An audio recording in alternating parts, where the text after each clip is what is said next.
রবীন্দ্রনাথ ঠাকুরের নাম আমরা সবাই জানি তিনি অনেক বড় কবি ছিলেন কিন্তু স্কুলে পড়তে তার একটু ভালো লাগতো না রাতে পড়তে বসলেই ঘুম পেত তখন তার শিক্ষক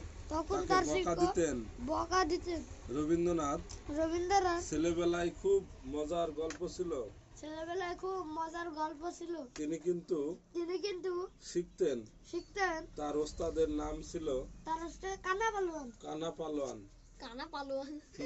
তিনি তার সাথে রোজ সকালে কুস্তির লড়াই করতেন তারপর সারা গায়ে